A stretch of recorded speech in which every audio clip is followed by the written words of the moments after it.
My hands were steady when I pushed the needle into my own thigh. That surprised me more than the swelling did. I was under a banquet table at my sister's wedding, 20 feet from a 4-piece string quartet. My throat was closing one breath at a time while 200 guests raised their glasses to a toast I could barely hear anymore. The tablecloth smelled like candle wax and spilled champagne.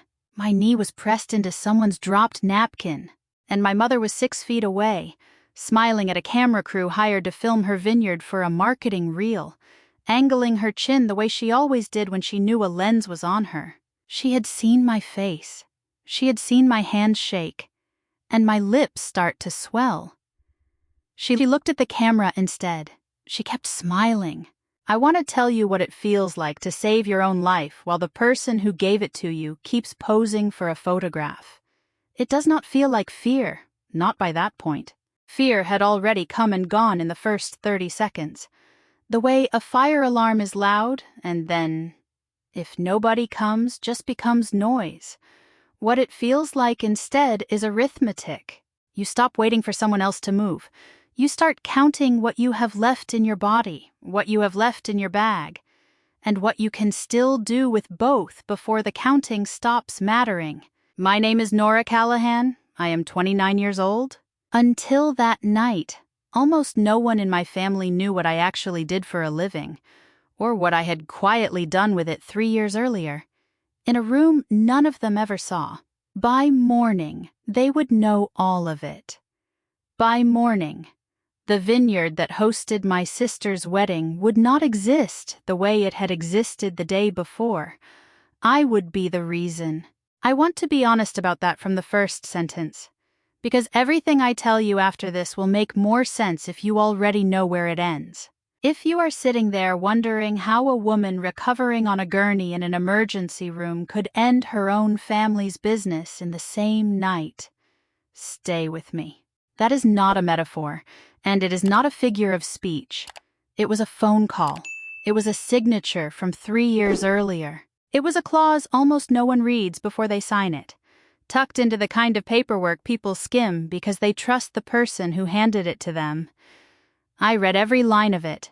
I am the one who wrote it. But to understand why I was the only person in that entire vineyard who could do what I did that night, you have to go back further than the wedding, further than the toast, further than the needle under the table. You have to go back 3 years, to a night in my father's office above the tasting room. The numbers glowing on his laptop screen were the exact color of a warning nobody in my family wanted to say out loud. That is where this really starts.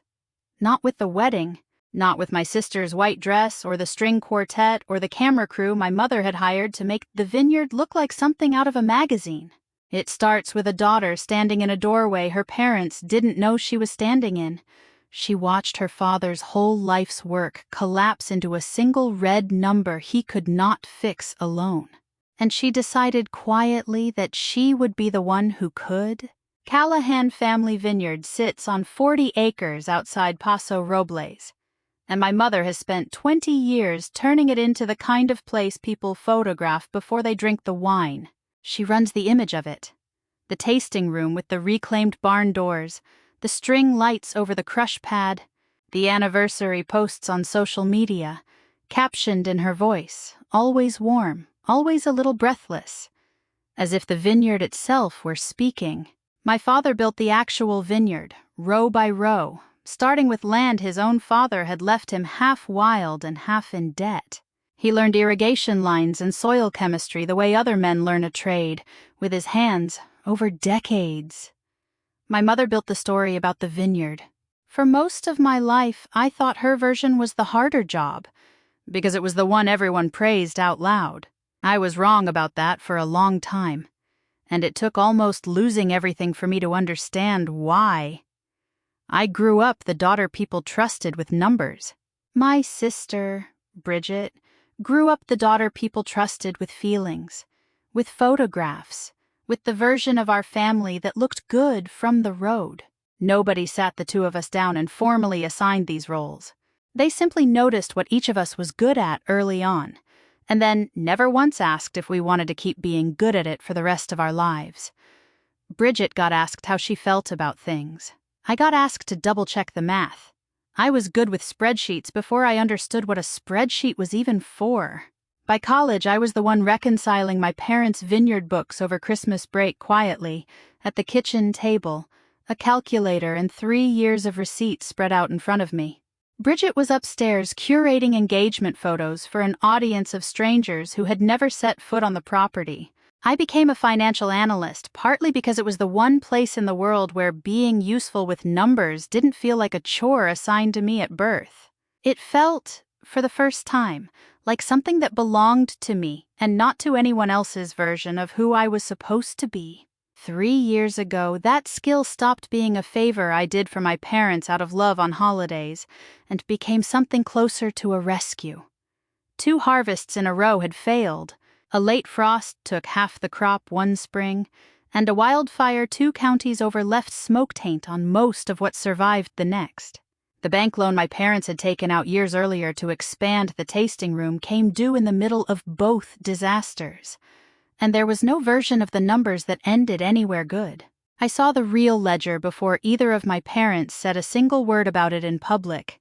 I was still the one who did their books every quarter, out of habit, out of love, out of never once being told I could stop. My mother handled the shortfall the way she handled everything that threatened the image she had built. She found language for it. A rough patch. She called it a transition year. She told her 400 newsletter subscribers the vineyard was pivoting to a smaller, more intimate model. She meant every word of it the exact way she meant everything she said in front of a camera completely, and only for as long as the camera was rolling. My father didn't have language for any of it. What he had was a laptop open on his desk at 11 at night, a spreadsheet full of numbers in red, and no plan that didn't end with losing the land his own father had left him. That was the night I decided. Standing in that doorway he didn't know I was standing in. Nobody asked me to save the vineyard. Nobody in my family knew, for months afterward, that it had been saved by anyone at all, let alone by me, sitting 3 states away with a laptop of my own and a lawyer named Adrian Pierce on the phone. But when the moment came for a co-signer, someone to stand behind the private loan Adrian helped me arrange, my mother said the sentence I had been hearing in different forms my entire life. "You're good with numbers, honey. You can handle this part." Nobody asked if I wanted to be the one carrying it. Nobody asked what it would cost me to be trusted with a risk that size, and never once thanked for it. I remember something smaller from around that same season, the kind of detail that doesn't mean much on its own until you line it up against everything that came after. My birthday fell 3 days after we quietly finalized the paperwork that saved the vineyard. My mother moved my birthday dinner because it conflicted with a sunset photo shoot for Bridget's engagement announcement. She asked, over the phone, if I minded. I said I didn't. That had always been the correct answer in our family, the one that kept everything running smoothly. It was the one nobody in the house ever checked twice, because why would you check on someone who never once complained? 3 years later, on the night of my sister's wedding, I drove up the same gravel road toward the same tasting room. I passed the same rows of vines strung with the same string lights my mother loved, in a dress I had picked because it wouldn't wrinkle in a car. I did not know yet that I would be under a banquet table by midnight, saving myself with a needle while she smiled for a camera. I only knew that the vineyard looked exactly like the vineyard I had quietly kept alive. Right down to the gravel under my tires. I had no idea yet how much that fact was about to matter before the night was over. By the time I parked, the reception was already glowing. String lights ran between the vines in even rows, and a film crew my mother had hired stood near the arbor with a gimbal rig, capturing footage for what she kept calling the vineyard's next chapter. She wanted the wedding doubling as a marketing reel. She had told me that on the phone weeks earlier, proud of the efficiency of it. 2 events for the price of 1. I remember thinking it was a strange way to describe your own daughter's wedding. I didn't say so. Inside the white tent, Round tables were dressed in cream linen, and a 4-piece string quartet tuned quietly near the dance floor. Bridget found me first, radiant in a way that had nothing to do with the dress. She hugged me hard and said she was glad I made it, like there had ever been a version of tonight where I wouldn't. Her fiancé, Grant, shook my hand and thanked me, sincerely, for flying in from so far for the weekend. He asked how work was and seemed to actually want an answer, which was more than most of my family had asked me in years. For one unguarded minute, standing between the two of them, I let myself believe the night might just be a wedding. Nothing more complicated than that. I even let myself enjoy it a little. The candlelight, the smell of crushed grass under new heels, the sound of my sister laughing at something Grant whispered to her. It didn't stay that way for long. During the toasts, my father stood with a glass of the vineyard's own reserve red and said something he wasn't supposed to say. Not out loud, and not in front of 180 guests with a camera rolling. He thanked a quiet group of investors for believing in the vineyard when the bank wouldn't. He said it warmly, gratefully, the way a man talks about something he still doesn't fully understand. My mother reached for the microphone before he had even finished the sentence.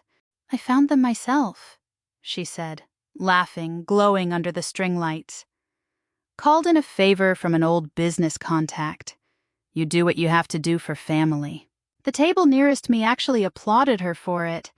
Nobody in that tent knew the truth was standing 4 feet away in a green dress. Holding a glass of water she wasn't drinking.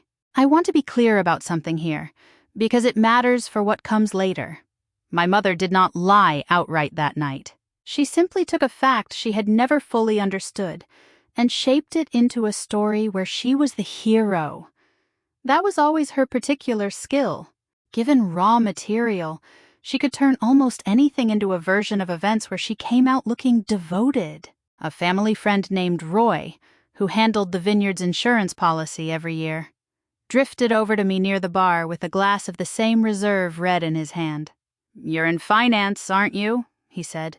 Not quite a question. The way men like Roy ask things they already half suspect.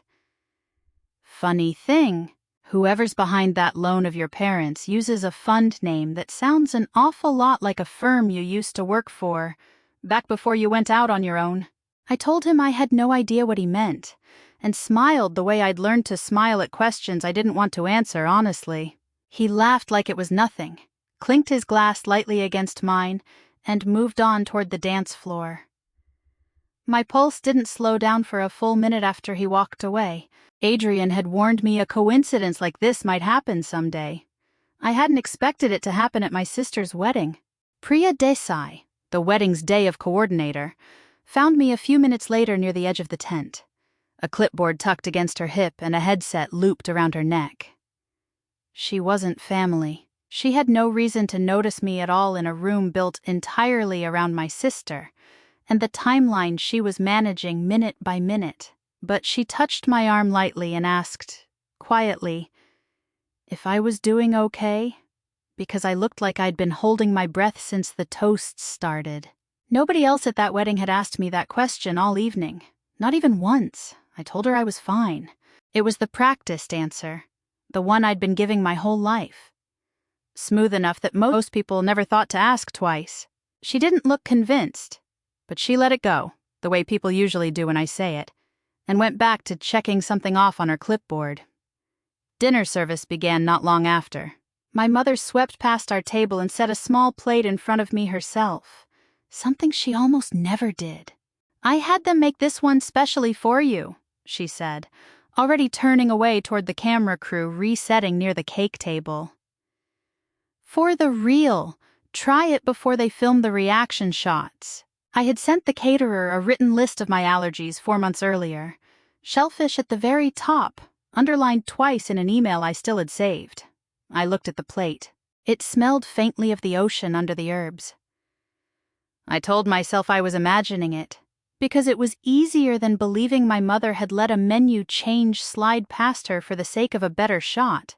I ate 2 bites before the first wrong feeling arrived. small and easy to dismiss. A tightness low in my throat I told myself was nerves. I set my fork down. Across the tent, my mother was already walking the film crew toward our table, positioning them for the toast that was about to start. Her whole attention was pointed at the light and the angle, and the version of tonight she had already decided to tell. The best man's toast started 2 minutes later, and that was when the tightness in my throat stopped being something I could argue myself out of.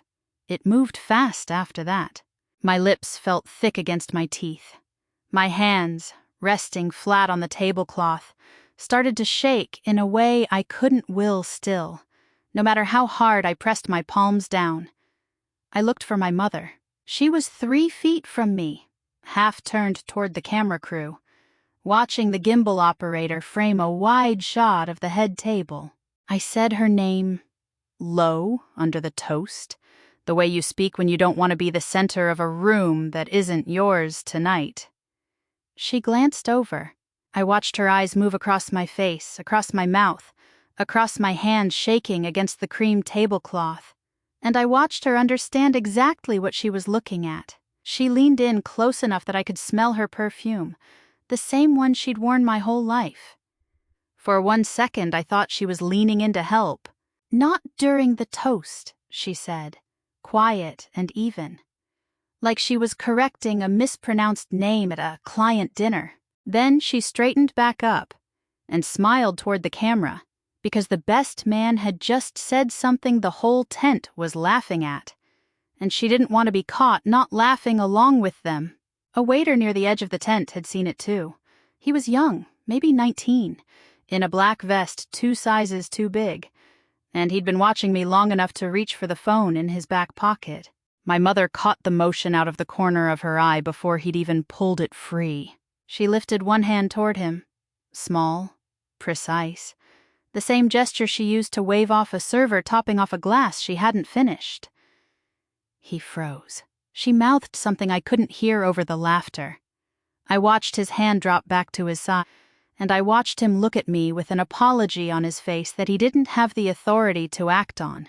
I understood in that moment, with a clarity that felt almost peaceful, that no one at that table was going to help me.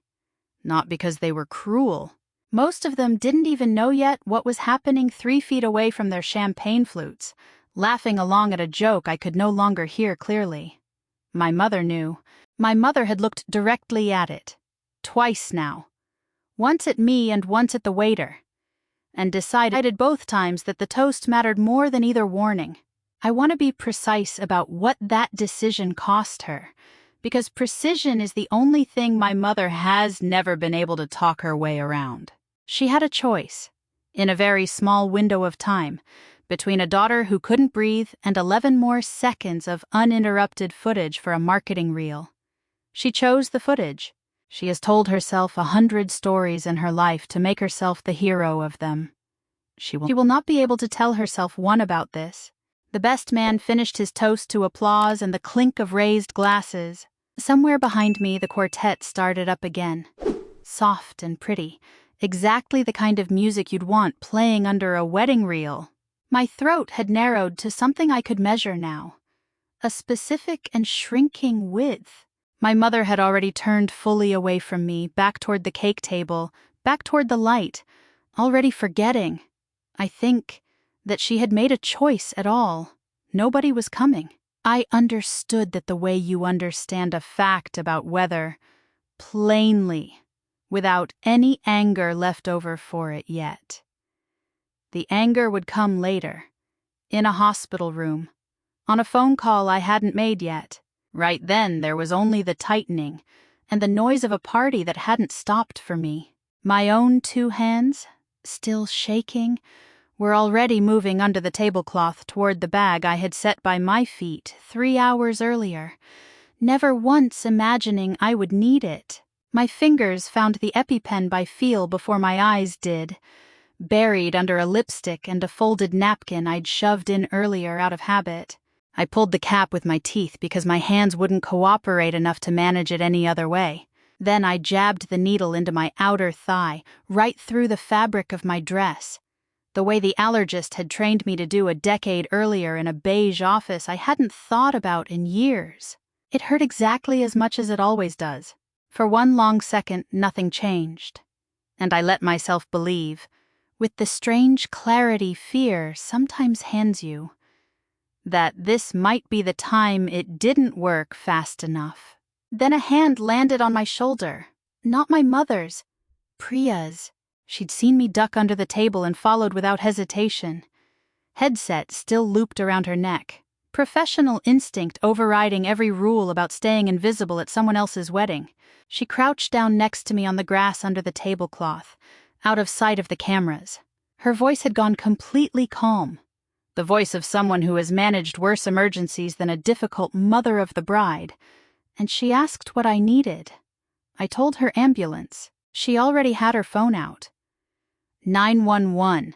I need paramedics at Callahan Family Vineyard, she said, standing back up and moving fast toward the tent's edge where the signal was better. She gave the address in a clear, steady voice I could hear even through the ringing in my ears. Nobody else at that reception noticed. That's the part I still can't get past. Months later, 180 people were 3 feet from a medical emergency. The string quartet kept playing. The toasts kept coming.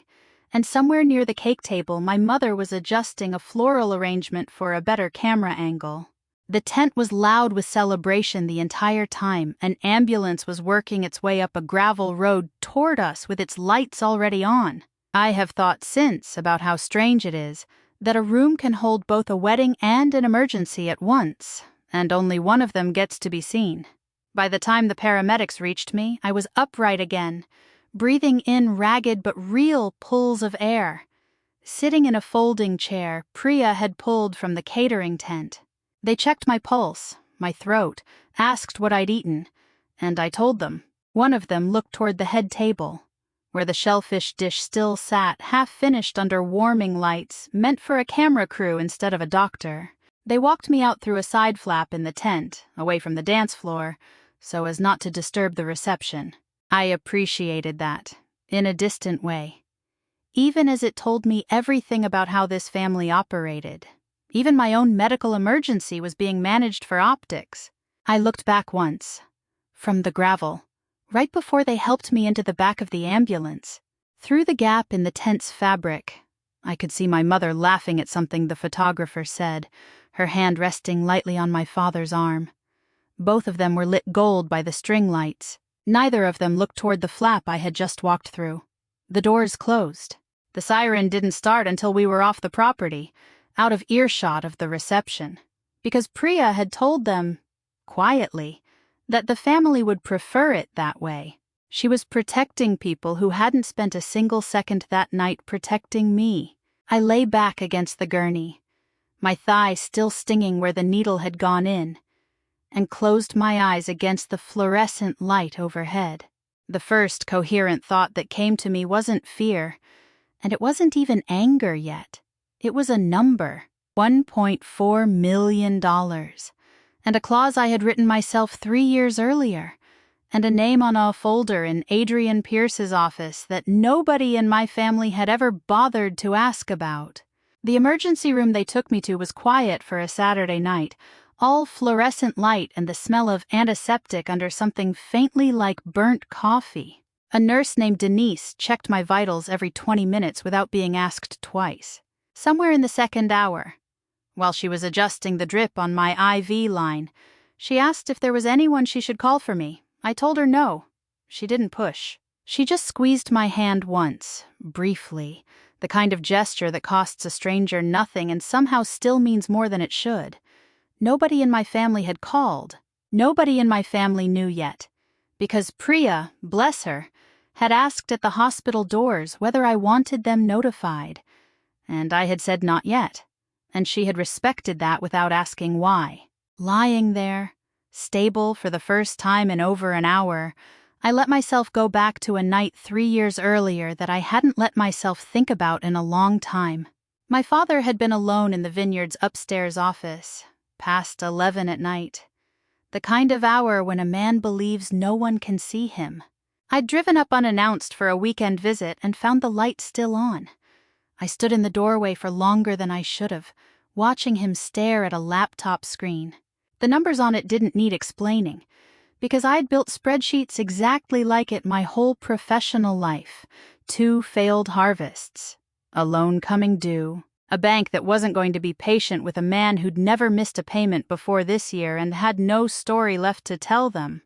He didn't hear me at first. When he finally noticed me in the doorway, he closed the laptop fast, the way you close something you're ashamed of, and told me it was nothing, just paperwork. Go get some sleep. I went to bed. I didn't sleep. By morning, I had already called Adrian Pierce, a lawyer I'd worked with on 2 prior deals, and asked him a question that would have sounded insane to anyone else. Could a private individual structure an anonymous mortgage loan through an LLC secured against a piece of property without the borrower ever learning who was actually behind it? He said yes. He said it would take some doing, and it would tie up nearly everything I had saved, plus a personal loan of my own against future earnings. But it could be done cleanly, quietly, and legally. I told him to do it. I never told my parents where the money came from. I let them believe, the way my mother later told an entire wedding tent, that a mysterious group of investors named Whitmore Capital Partners had simply appeared out of goodwill and good timing. I didn't do it for her. I want that understood clearly, because it matters for everything that came after. I did it for the man standing in that office at 11 at night, closing a laptop screen because he couldn't bear for his daughter to see the number on it. I did it because he built that vineyard with his own hands out of land his father left him half wild. I couldn't watch it get taken from him over 2 bad harvests, and a wife who would rather explain a crisis than sit inside one with him. There was one more thing I asked Adrian to add to the contract. Buried in the covenants, in language dense enough that nobody signing it in a hurry would think twice about it. A clause stating that any willful, demonstrable disregard for the health or safety of an immediate family member by the borrowers would constitute a material breach. A breach like that would trigger immediate acceleration of the full outstanding balance. Adrian asked me, gently, why I wanted language like that in a business loan. I told him it was a formality. It wasn't. I had grown up in that house. I already knew, somewhere underneath the version of myself that kept quiet and handled things, exactly what kind of clause my family might someday need. Adrian picked up on the second ring, even though it was almost midnight on a Saturday, because that is what it means to actually be someone's lawyer instead of just their family's lawyer. I could hear a television muted in the background, and then the sound of him moving somewhere quieter. "Nora, are you all right?" His voice had the particular steadiness of a man who has fielded panicked late-night calls before and learned not to let his own pulse show in his voice. I told him what happened. The toast, my mother's hand lifting to stop the waiter, the words she'd used, not during the toast, delivered as calmly as a woman correcting a seating chart. I told him about the EpiPen and the ambulance nobody at the reception had noticed leaving, and the shellfish dish sitting under warming lights meant for a camera crew. He was quiet for a moment after I finished. Then he asked the question I had called him to answer. "Does this count?" I said. "Under the covenant, does what she did tonight count?" He didn't answer right away, and I respected that about him, because Adrian has never once told me what I wanted to hear just to get off an uncomfortable phone call. He asked me to walk him through it again, slower, and I did, start to finish, the toast and the shellfish and the waiter's hand dropping back to his side. I could hear him typing somewhere on the other end, pulling up the document. We'd both signed it 3 years earlier in his office, the one with the wood-paneled walls and the view of a parking garage neither of us had ever once commented on. "Legally, yes," he finally said. "A documented, witnessed refusal to seek emergency medical care for an immediate family member in favor of protecting a commercial filming schedule. That's about as clean a breach as this clause was ever going to get. I want to be honest with you about what triggering it means, though. Before you decide anything from a hospital bed at midnight. He walked me through it plainly, the way he always does. The full $1.4 million balance would come due within 24 hours of formal notice. The vineyard property was the collateral. My parents did not have that kind of liquidity sitting anywhere, not after a wedding that had drained most of what they had left.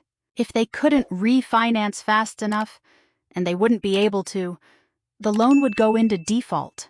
The acceleration clause would then let the lender, meaning the LLC I controlled, call the note and move toward foreclosure on the property that same week. You understand this ends the business, Adrian said. Not eventually. Essentially tonight. Once word gets out, which it will. Because your father just made a toast about it in front of a wedding photographer. I lay there for a long moment with the phone against my ear, and I let myself actually consider it. The whole weight of it. My father's name on a business that would not survive the morning. My sister's wedding photos surfacing online somewhere near the same week as a bankruptcy notice. Grant's family, who had nothing to do with any of this, learning what they had married into. I thought about all of it honestly. I have never once in my life made a decision about that family without thinking it all the way through first, without weighing exactly who else it might touch. And then I thought about a waiter's hand dropping back to his side. Because my mother told him to let me suffer quietly rather than interrupt a toast. I stopped needing to think about it any further. There's something my mother signed 3 years ago that she never bothered to read carefully. I said, "Trigger it. Adrian, tonight." "You're certain?" I have never been more certain of anything in my life.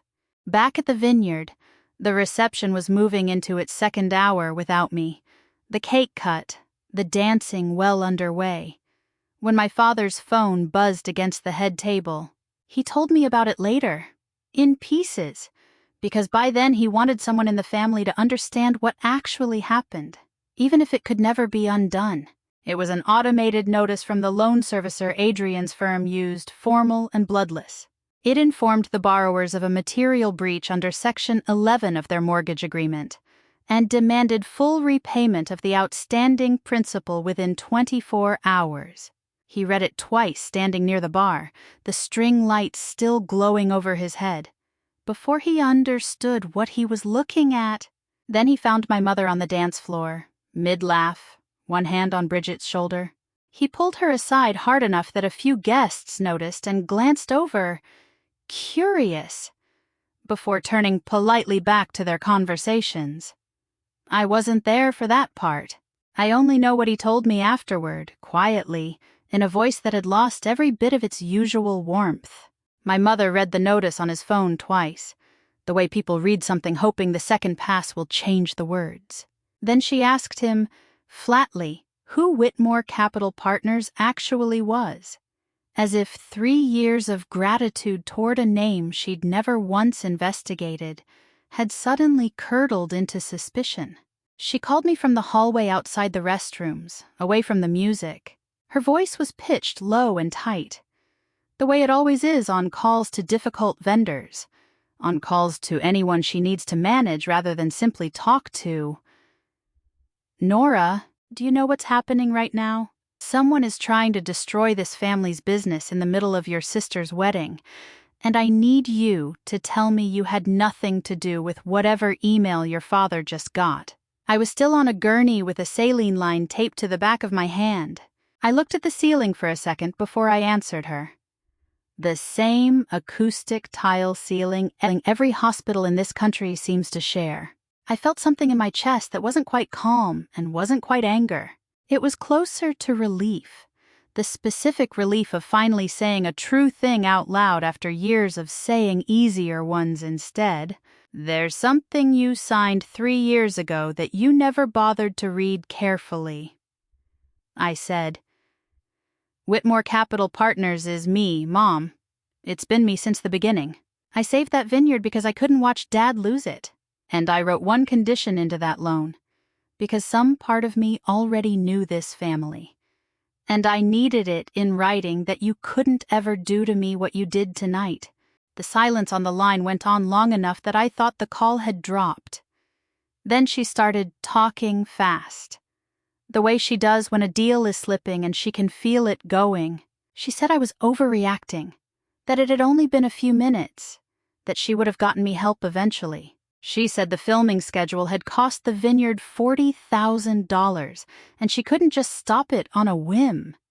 She said family didn't do this to family. She used the word ungrateful. She used the phrase after everything I've given you.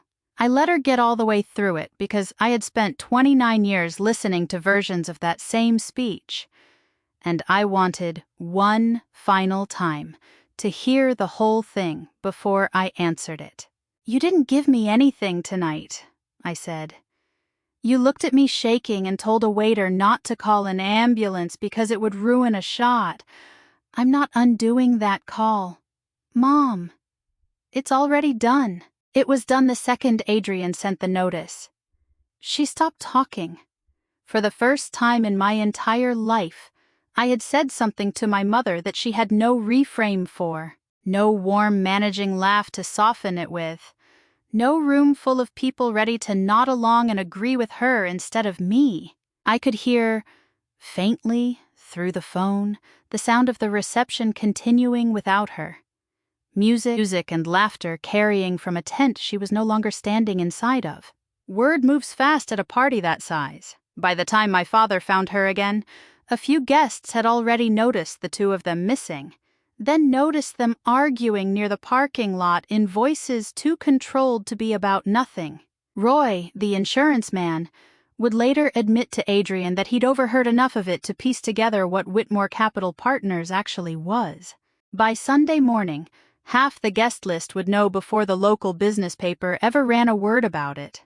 Bridget cut her wedding night short by 2 hours, quietly, without ever fully understanding why. She only knew something had gone very wrong very fast, and that her mother wasn't fit to be near a microphone again that night.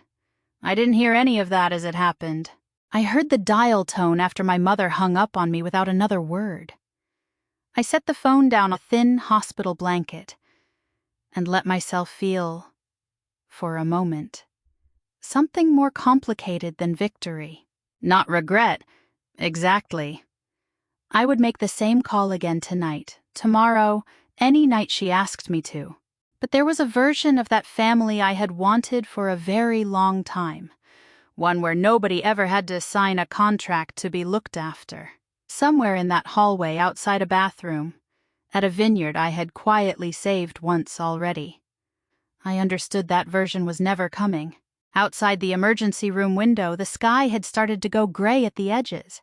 Somewhere 40 miles away, a business my mother had spent 20 years photographing into existence was already, technically, no longer solvent. I closed my eyes and let the machines around me keep their quiet, steady count of everything still working inside my own body. 3 weeks after the wedding, my parents sold the eastern 12 acres of the vineyard to a neighboring winery. It was the only way to cover the accelerated balance and keep the rest of the property out of foreclosure.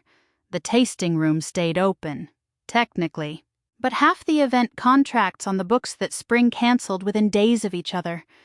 Quietly, bad news travels fast through a wine region small enough that everyone eventually hears the same version of a story. My mother stepped back from the public side of the business entirely. Someone else runs the social media accounts now. I've seen the posts. They don't sound like her anymore. Bridget called me twice in those first weeks. I let both calls go to voicemail, not out of cruelty. I genuinely didn't know yet what I would say to her. And I have never been the kind of person who talks before she knows what she means. She wrote me a long text eventually, kind and a little bewildered. She said she didn't fully understand what had happened, only that she was glad I was alive, and that she hoped, someday, we could talk about the rest of it honestly. I wrote back one line, someday, but not yet. She understood, or at least she said she did, and I believed her. She has always been better at understanding people than the rest of my family ever gave her credit for. I never spoke to my mother again directly, Everything since that phone call from the hospital hallway has gone through Adrian. In writing, the way I told him I wanted it. I laid out exactly 3 terms and sent them through his office instead of mine. Any contact comes through my attorney. We do not discuss the vineyard, the loan, or anything with a dollar amount attached to it, ever again. There will be no relationship until I decide I want one. That decision belongs to me alone now, not to anyone in that family, and not to a room full of people nodding along with whatever story she tells them next. I moved into a new apartment that same month, smaller than I could technically afford, in a building with good light and a kitchen I actually like standing in. Last week I finally unpacked the last box, the one I'd been avoiding. It was mostly medical supplies I'd never bothered to sort properly, because sorting them meant thinking about why I needed them in the first place. I found a spare EpiPen at the bottom of it, still in its hard plastic case, a little dented from years of being shoved into the corners of bags nobody ever checked. I set it on the shelf above my stove, in plain sight, next to the coffee mugs, instead of hiding it in a drawer the way I always used to. Nobody is going to walk into this kitchen and tell me not now. Nobody is going to wave off a person trying to help me.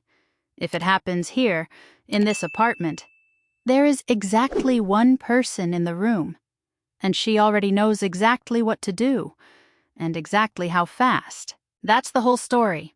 Not a lesson, just a shelf and a case, and a life I get to keep running on my own terms now, in full view, where anyone who actually looks can see it.